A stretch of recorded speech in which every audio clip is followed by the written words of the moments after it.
Bon dimanche de partout vous êtes qui êtes branchés dans la chaîne Moi Congo José, télévision 4x4 en cette journée du dimanche le 22 septembre 2024. Ba titre oyo toko bete lango masolo eza lokola boye. Alerte RDC en danger. L'ambassadeur de la RDC en Afrique du Sud dénonce incompréhension à l'Assemblée nationale sur la prorogation de l'état de siège Ituri, Nord Kivu. Bitakwira se déchaîne. Mutamba Constant, ministre de la Justice, répond aux préoccupations des sénateurs sur la situation sécuritaire à l'est de la République démocratique du Congo. Les Ouazalendou, la patrie ou la mort, en marche. Changement de la constitution. Mouzitou dit oui, Jean-Claude Katende dit non. Wana nde makambo tokobeta masolo na mokolo lelo. Napesi eyenga malamu, na souhaité eyenga malamu epa ndeko Steve Mondo pe Maridim ala ho sinatu bisika oyo bino bozali balandi ya makasi ya minene ya chaîne Moi Congo José télévision. Je vous en prie, kabola émission, likez, commentez émission to bape makanisi na yo. O s'abonner na nous, je vous en prie, tango koti na kati ya chaîne telangai abonnement wana. Telanga j'aime pe o s'abonner et ko sala bien une façon ya ko soutenir ngai peut chaîne emata. Wana tobandi maya biso tosengeli tolobela mokolo lelo. Ambassadeur ya République démocratique du Congo na mboka ya Afrique du Sud azoko alerté sur mwa batu moko songolo nde bazoko salisa to basili ko salisa déjà ba visa fraudulé peut-être baeba na kokota illégalement na mboka na biso République démocratique du Congo. Wana azoko alerté réseau mafieux bazoko teka bazui ba visa ya lokuta ekotinda bango bakota na mboka ya République démocratique du Congo pona baya kosala makambu mabe. Azoko kebisa gouvernement congolais, la police, service ya DGM, service d'immigration baleka na kozala na bokebi afin que banguna wana bakota te. Wana azoko loba ke ba onyonso o nasili kotanga kombo na mboka ya République démocratique du Congo, gouvernement congolais, gouvernement central, service d'immigration, la police, service de sécurité, ANER, et toutes les compagnies aériennes opérant en République démocratique du Congo, bazala inabokebi pe na vigilance pona makambu oyo ye azo dénoncer. Présence de certains individus qualifiés de mal intentionnés bazoluka bakota illégalement na mabele ya République démocratique du Congo pona koyeba na ko salela ba moyen fraudulé ekotinda bango baya na mboka ya RDC bazo ba visa ya lokuta dans le but de déstabiliser la République démocratique du Congo, notre pays, peut renforcer insécurité. Yangwana bazo koloba na kati ya makambo. Tosili koyoka alerte euti epa ya ambassadeur ya RDC na kati ya mboka ya Afrique du Sud. Mboka wana Afrique du Sud ya mboka moko banguna basali la kango mingi pona kovanda pe ko bongisa ba programme bakende ko déstabiliser ka ba mboka na bango. Nde kwa oyo basili koyoka pona baza na makoki ya kobatela mboka, mboka na biso eza en danger.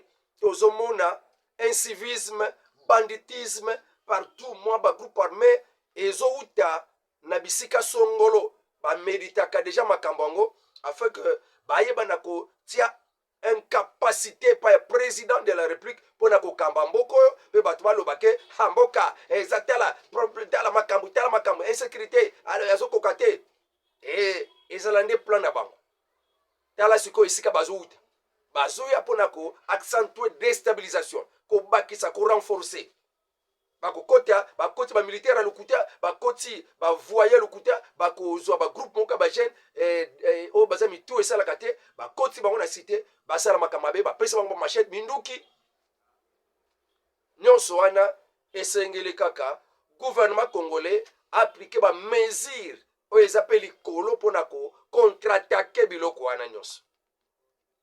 Je crois que c'est très bien compris. Alors société civile, il y a Est de la République démocratique du Congo, na ba député, il y a Est, il y a République démocratique du Congo, ba lemba kité pour na kosenga gouvernement, aleka na ko en intensifier ba action militaire.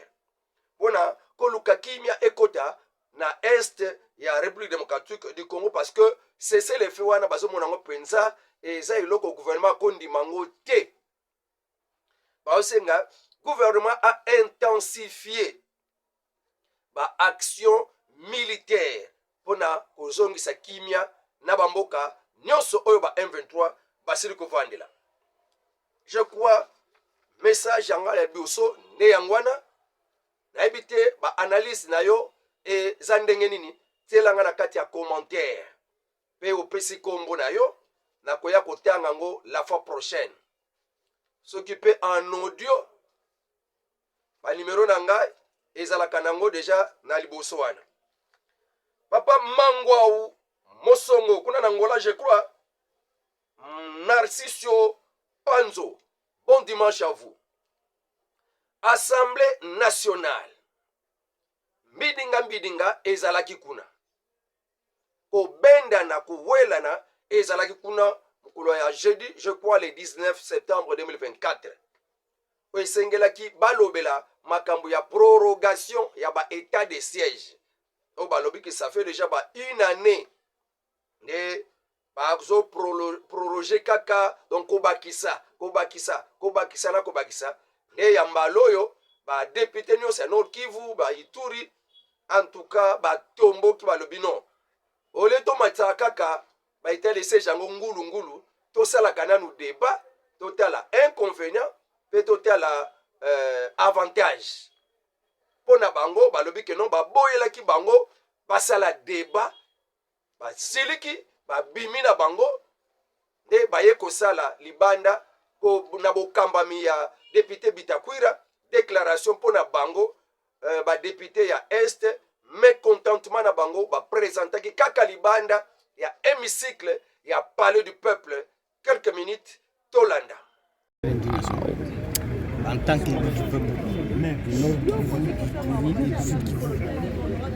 notre indignation consiste à dire au président de l'Assemblée nationale qui a présidé la séance qu'on ne traite pas un malade sans l'entendre se plaindre.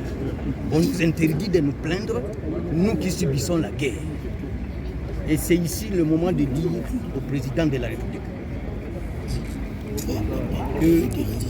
qu'il a intérêt de nous écouter pour que cette guerre prenne fin. Si aujourd'hui vous alliez à Ituri, au Nord Kivu et même au Sud Kivu, vous organisez un référendum par rapport à l'état de siège, 100%, ça sera non à l'état de siège. Mais s'il organise un référendum, fermons les frontières avec le Rwanda, ça sera 100% oui pour la fermeture des frontières avec le Rwanda. Et nous insistons que même dans les négociations qui se tiennent, que ce soit à Luanda, que ce soit à Nairobi ou ailleurs, quand nous voyons les délégués qui nous représentent comme République démocratique du Congo, sans la présence des leaders de l'Ituri, du Nord Kivu ou du Sud Kivu, nous sommes indignés. Et pour mettre fin à ce clivage, nous insistons que dans les jours qui viennent, si on ne nous écoute pas, notre présence ne se justifie plus au sein de cette Assemblée nationale. Nde Bitakwira, le député ya Est ya Mboka ya République démocratique du Congo, asukaki wana te na kanda oyo bakatelaki ye micro, asukaki wana te aketi na Top Congo mpona koloba ke non, makambo esalamaki wana ezalaki normal te, esengelaki tosala nanu débat nini. Député Bitakwira alobi na Top Congo azo reproche gouvernement bango nyonso ndenge basanganaki, reproche na bango na gouvernement ke bango bazomona lokola impartialité wana, inaction, passivité ya gouvernement mpona koagir liboso na milimo ba congolais chaque jour ezokufa, makila ezotanga chaque jour, basi bakoviolaka bango chaque jour. On dirait que gouvernement akozwaka makambo ya Est à la légère. Nde na yango kotala bafe ebele ye asili kosite mpona ye amoni ke lokola gouvernement akopesaka ne renfort na balkanisation tolanda ye nana. napesi yo mbote mwana mboka Justin Bitakwira. Mbote Miriam Bukitu. Tomoni jeudi à peine plénière ebandi bino bobimi na bino bobandi kosaba déclaration libanda. Problème oyo pensa ezalaki po tobima, c'est que premier vice-président ya assemblée Kilumbai a minimisé question. Bon, proposition na bino ezalaki koloba nini penza? Il fallait to débattre. Ok, sur Toyeba côté fort na côté faible ya état de siège. Quand on a to démontrer biso batu to uti kuna, tozana batu kuna, to baninga bandeko basi bakufi. Tonga to yebisa bango avantage na inconvénient ya état de siège. Baboyi. Kutunga bakatelenga micro. Bon, pour na bino, avantage na désavantage ya état de siège ezali nini? Depuis état de siège, il s'allie 3 ans. Je dis bien 3 ans. To libérer village, to récupérer Nini. Parce que sur 6 territoires, il y a Nord Kivu. 4. Et ça sous occupation. Et puis, ba officier moussous militaire, na lobby teke ba militaire nyonso. Ba officier militaire moussous. Bazouye loko wana lukula business na bango. Est-ce que réellement, ici à Kinshasa, le gouvernement congolais est conscient des dégâts humains au Rwanda zo sale panabiso? Est-ce qu'il y a bien? Ce qui est acquis bitumba solo. Poigna kangi frontière te. Poigna kati de relations diplomatiques na Rwanda te. Poigna. C'est parce que c'est du théâtre. Wana ndito ningaki to sala manso po batu bayoka biso. Toza peuple lukula peuple moko divisé. Mboke zo kweya ba mususu bazo handicapé. Et kweya libela. C'est quoi pour na bino mabe ya état de siège ezali place nini? D'abord, armée na biso. Ezana nyonso pas plus tard qu'avant-hier. Bazalendo ne ba bomi commandant rwandais qui était chargé ya pour sécuriser mine ya Rubaya. Mais notre armée est en trêve. Les choses sont allées de mal en pis. État de siège wana. Ti le lope toyeba kate vrai rôle ya Uganda na kati ya bitumba na biso toyeba kate. Parce que biso toyebi que ezala M23, ezala AFC, ezala ADF nalo, ezala batwigwaneho o nazolo bazaka na patron moko Kagame. Mais sikoyo tozotala lokula bolingo entre gouvernement ya Kinshasa na Rwanda penza eza makasi. Parce que pona batu ya Goma nazolo babongo bazolanda pengai. Pona batu ya Goma soki tokangi frontière pendant 3 semaines. Soit Kagame alongwe na ki-président ya Rwanda, soit bitu Mesiri. C'est quoi faille eza na ngambo ya nani? Ngambo ya gouvernement congolais bazoko parce que bazolinga koyoka biso te. Tant bazokina ba négociation. Yo sali 30 ans na poto. Soki Allemagne, soki Belgique, soki wapi. Babandi kotinda yo kende ko négocier na Rwanda. Okondima nyonso ti. Parce que quand oza devant bato. Kagame za mutu te. Donc il fallait que batinda bino ba boyebi besoin maîtriser question de la sécurité. Soki ba kotinda biso te ba Yo kindenge azo expliquer dérapage. Oyo zoko leka kuna militaire ebele bakomi na bango ba feriste et puis makambo ebitumba wana ekomi nango business ya bato ebele na kati ya armée pe ba homme politique territoire mon côté na état de siège oyo déjà ba récupérer oyo kaka ba botoli est-ce que bitwakira makambo ezoloba eza solo lelo tokoyebisa bino kutu nanu deja bakote oyo barécupere epai ya bawazalendo bitakwira ezoloba ke sur 6 territoire eza na kati ya Nord Kivu 4 nyonso e bavandeli yango epai ya ba M23 bitakwira ezoloba ke gouvernement n'est pas conscient ya badégâts humains oyo ezoleka kuna bitakwira azodénoncer une complicité ya gouvernement congolais ndenge azotika-tika kaka boye ezolakisa ke ye azorenforce na ye kutu balkanisation abengi yango théâtre ya makambo ya boye c'est du théâtre d'après bitakwira pourquoi bakanga bafrontière te mboka ezokweya mpe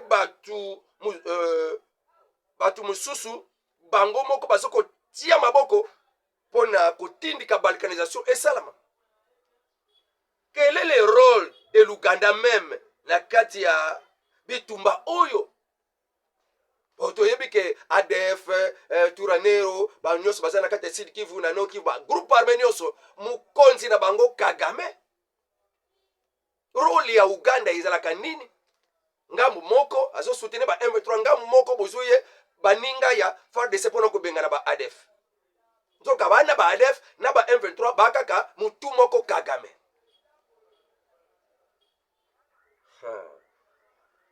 il y a lobby que nous on connaît tous les groupes armés bakana mokonzi moko Kagame le vrai responsable c'est le gouvernement congolais les vrais responsables d'après Bitakwira na ndenge guerre ezoumela boye les vrais responsables c'est le gouvernement congolais bon là c'est la analyse na bino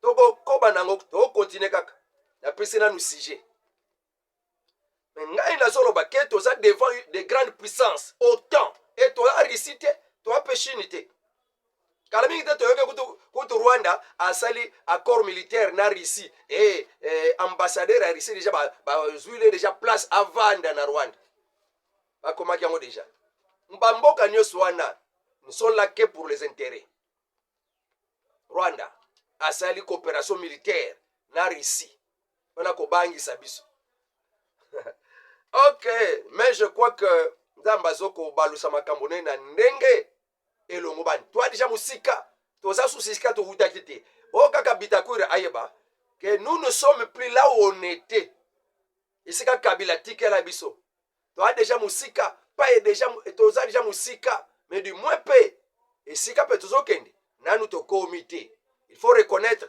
les efforts au président de la République asili komonisa mais azobunela ba grande puissance kokende ngulu te ko déclarer kaka lelo guerre na Rwanda. Il faut d'abord voir les paramètres mais biso to senga ka gouvernement pour en arriver ya koyeba ko sala guerre na Rwanda esengeli ko longola ba ebele ya ba généraux colonels ba major ba officiers na ndenge Rwandais bana kati ya FARDC oyo Kagame atinda pona plan na ye ke bango ba simba armée tous à la faible.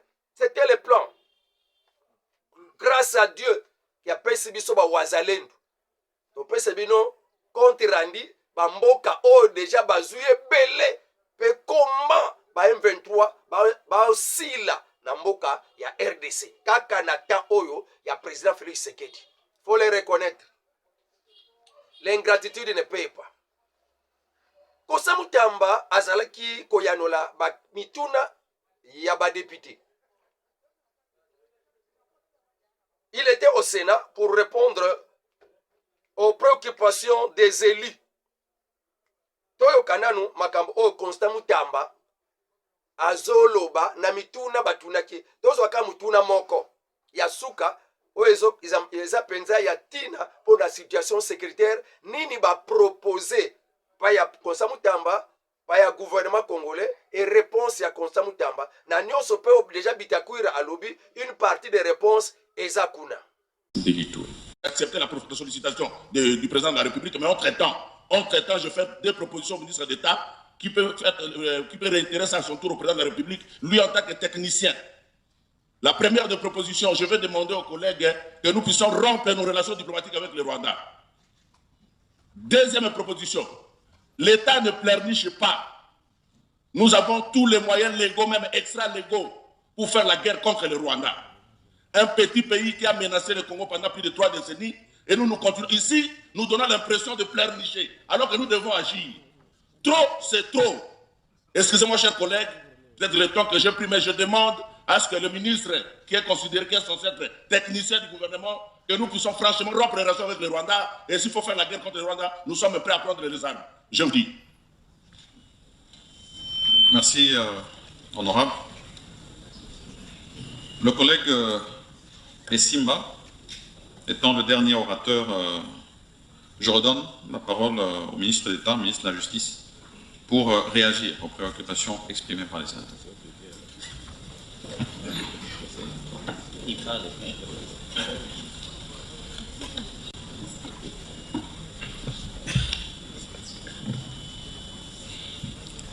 Merci beaucoup, honorable président du Sénat. Merci encore à tous les honorables sénateurs pour des pertinentes questions, mais aussi observations et enrichissements. Je voudrais me permettre de rappeler que conformément à l'article 144 de notre Constitution, dès lors que le gouvernement de la République a saisi le Parlement, le texte sur lequel nous travaillons, que nous examinons ce jour, cesse de nous appartenir. C'est donc votre texte. Vous pouvez donc en faire, en tant qu'autorité législative, tous les amendements possibles. Cependant, au nom du devoir patriotique, je voudrais tout simplement rassurer aux honorables sénateurs de notre République qu'aucune portion de notre République ne sera cédée ni concédée à un quelconque voisin que ce soit. Et qu'à ce jour, loin s'en faut, aucune portion de notre République n'a été cédée. Nos frontières, telles que héritées des pères de notre indépendance, sont intangibles. Il s'agit donc effectivement du territoire de Rutshuru, de Massissi et bien d'autres territoires. L'occupation barbare dont la République, terre de nos ancêtres, est aujourd'hui victime sur la base de la complicité dangereuse des ennemis de la République, ne fait pas pour autant de la République la merci ou bien l'apanage de tous ses profondeurs. Soyez donc rassurés qu'aucun centimètre de la République n'a été cédé. Parce que c'est dangereux de tenir ces discours, parce que c'est dangereux d'avoir cette acception, mais parce qu'en même temps, nous en serons responsables demain. Les forces de défense et de sécurité, sous le commandement du commandant suprême des FARDC, j'ai cité son Excellence Monsieur le Président de la République, chef de l'État, consentent des efforts considérables pour pouvoir mater l'ennemi qui est connu, de mater et mettre hors d'état de nuire toutes les forces négatives qui sont manipulées par des forces extérieures. Et à cet effet, nous avons amorcé pour une première fois dans notre histoire politique et judiciaire un procès clair contre M. Corneille Nangaa, les criminels et terroristes, ainsi que tous ses affidés. C'est une première. au-delà des efforts des guerres qui sont déployés sur le terrain. Et d'autres instructions se poursuivent pour pouvoir dissuader tous les Congolaises et Congolais qui s'évertuent à trahir la République au profit des États étrangers, pour continuer à piller nos ressources, à violer nos femmes, à tuer nos enfants, nos jeunes, nos pères et nos mères. Je voudrais donc que nous puissions être rassurés que Rutshuru fait bel et bien partie du territoire national de la République démocratique du Congo. J'ai noté avec pertinence les propositions que vous avez formulées en tant que ministre d'État, ministre de la Justice et garde des Sceaux, sur instruction de la haute hiérarchie. Nous allons nous employer à traquer les auteurs, qui qu'ils soient, des dérapages auxquels vous avez fait allusion, notamment l'honorable sénateur Mouya. Je voudrais donc vous inviter,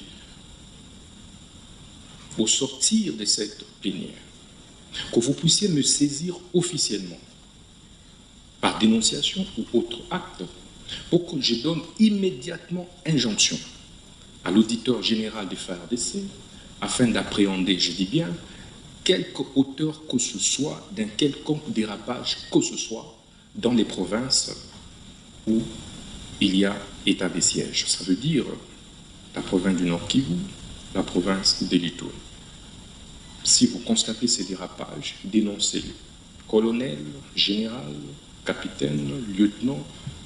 Ye asili ko dénoncer makambo ezoleka na kati ya est nini ezosala ke tozala kaka lelo ti na kati ya boyokani relation diplomatique avec le Rwanda.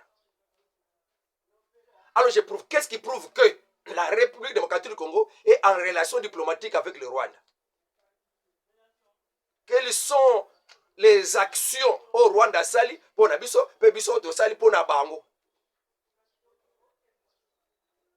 Petit lelo, Russie a tika jamais ko kata relation diplomatique na États-Unis, na France, marqué ka yebi ke bangonde ba bundi sangai. Ok. Le M23 a fait une occupation illégale, d'après Constant Moutamba. Mais on ne peut pas, on n'a pas cédé des terres na ba M23 ndenge bozolo bango. Tobi ke ba ye ba envahir illégalement. Et nous savons qui est derrière.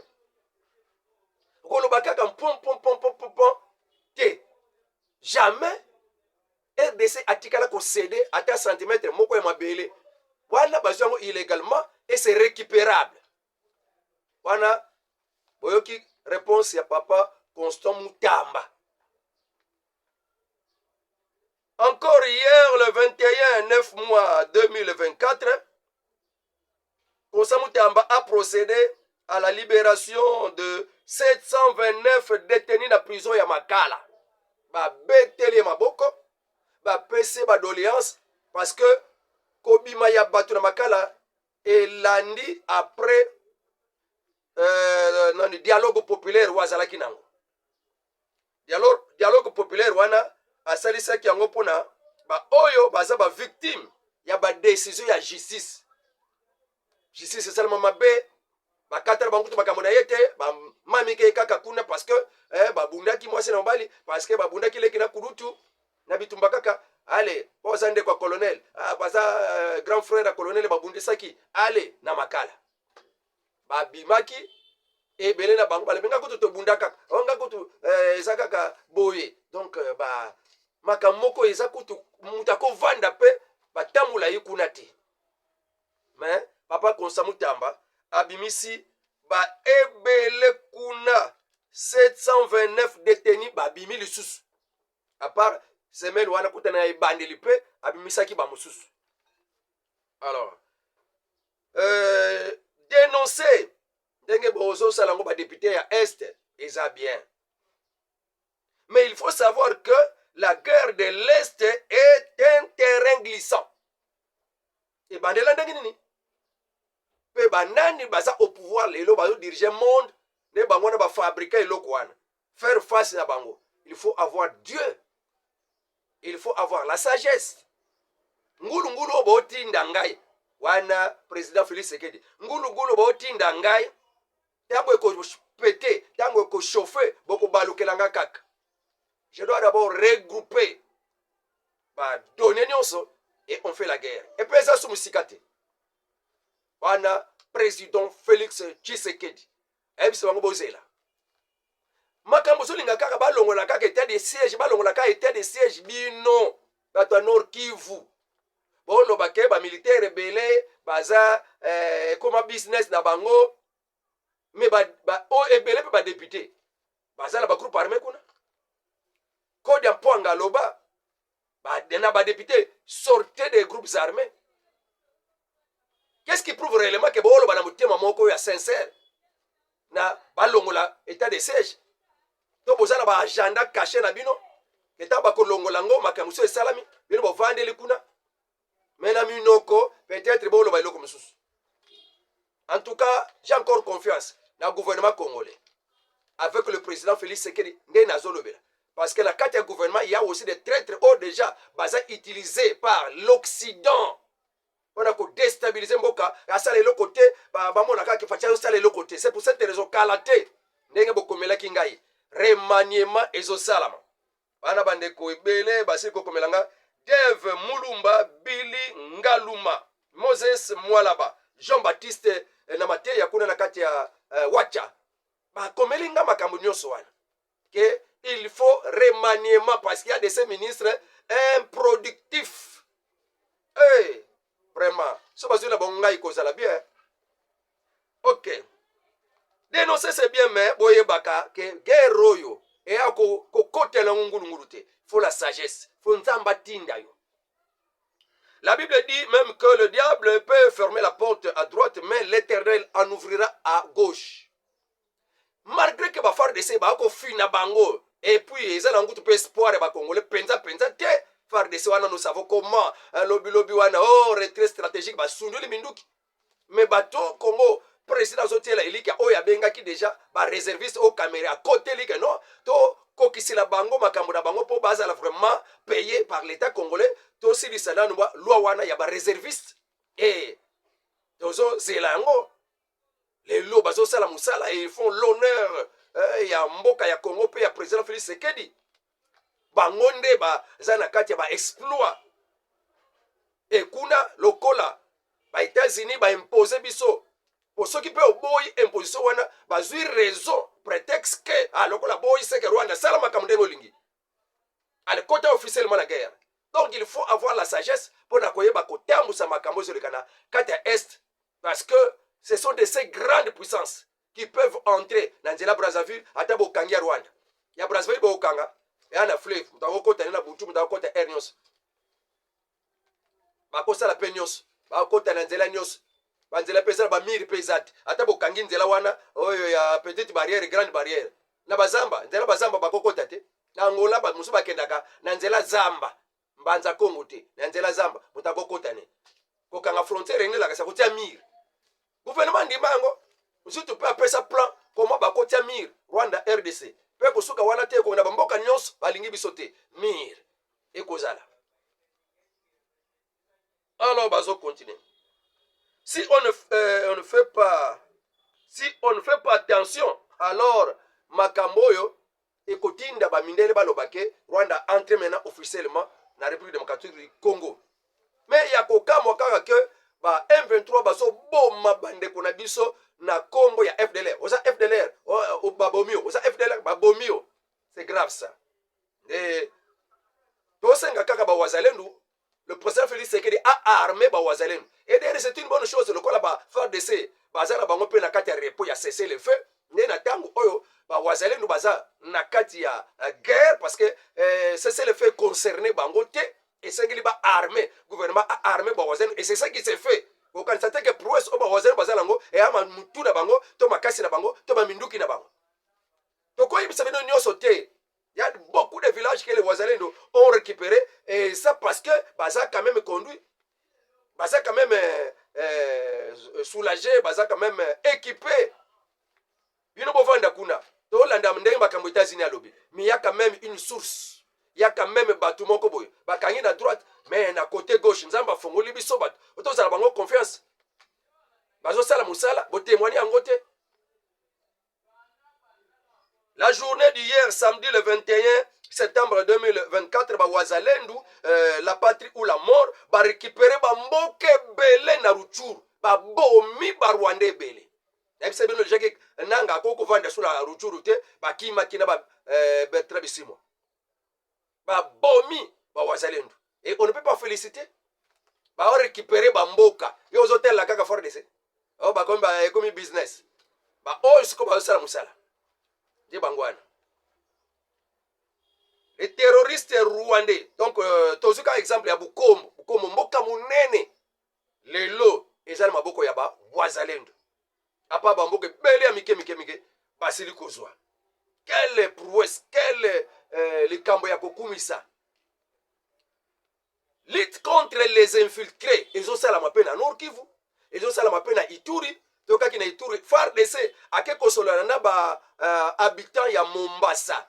Mombasa kuna territoire moko babengaka ya Mombasa ya Ituri. Ba beti masolo population ba lobby donc ba fongoli lokola bazo solana ba camarade. Bino boya kate tango biso to boma maka awa bino bokimaka sikoyo bino ne boza bato fo batela kabiso ba beti masolo armée FARDC pesi bango biyano ya assurance. Population esepeli. Yango tozala ngo posat. Yango tozala ngo posat. Siko na Nord Kivu, na Niragongo, na Goma, bakangaki ba bandi, ebele une vingtaine de bandits. Ba militaires, na ba armes. Bango wana bazala FARDC, mais butu bakomi ba bandi ko kanga batu ko bebisa ko riba ka batu ko boma ka batu. Na kati na bango ba civil, na kati na bango pe ba o ba coopéra kana ba M23 bazali.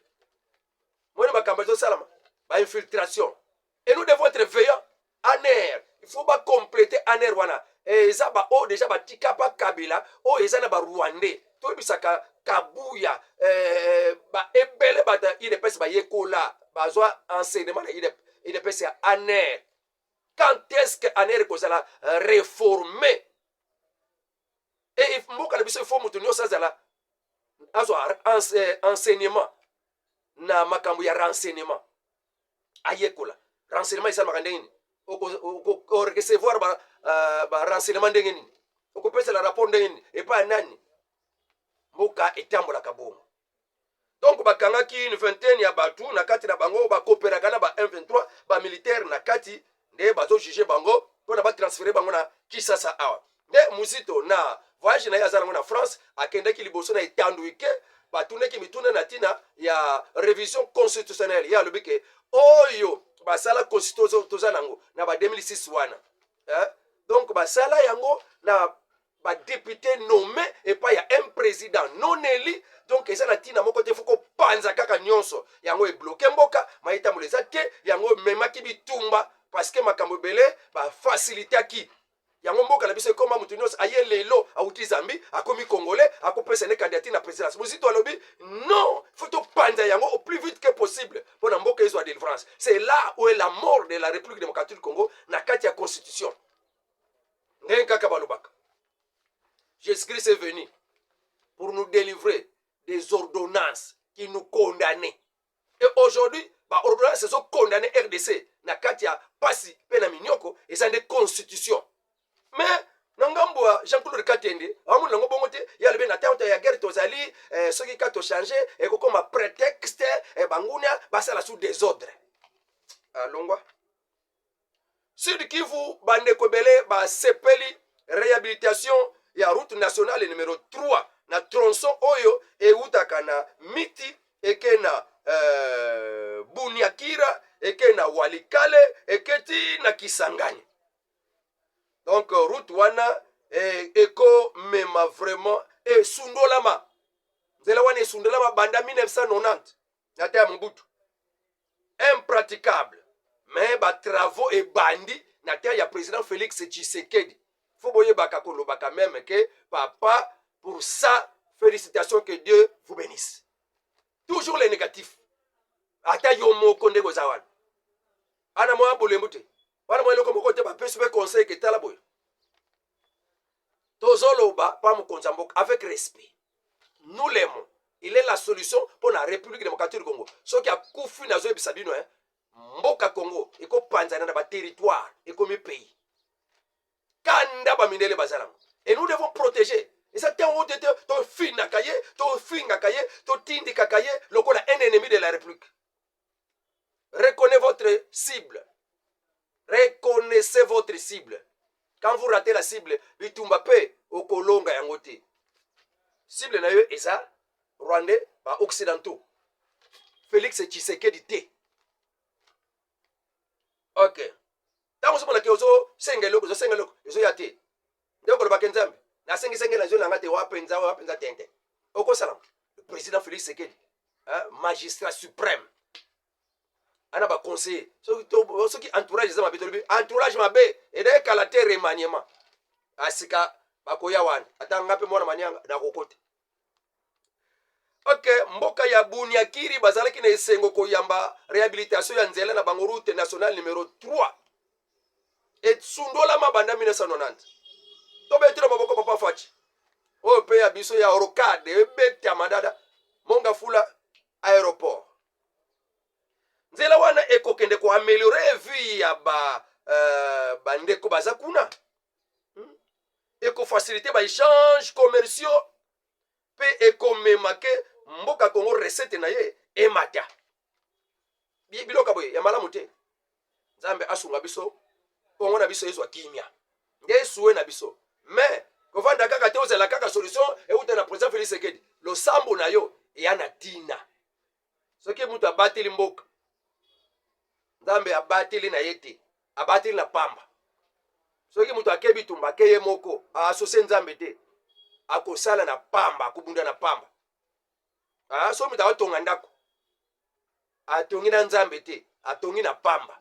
En toute chose il faut Dieu liboso qui est capable ya kobalusa makambo surtout oboana o bazolinga kaka Congo pola bango basimbi kisi bango basimbi science ya monde oyo. Mais Dieu a suscité un adversaire comme Poutine na Russie pour na ko déjouer plan ya ba ennemi. Et kalate dozwa Donald Trump mutu oyo akoya quand même ko apaiser situation pe bokomona ndenge kimi kokota na kati ya monde parce qu'avec Dieu nous ferons des exploits. Bon dimanche encore à vous tous.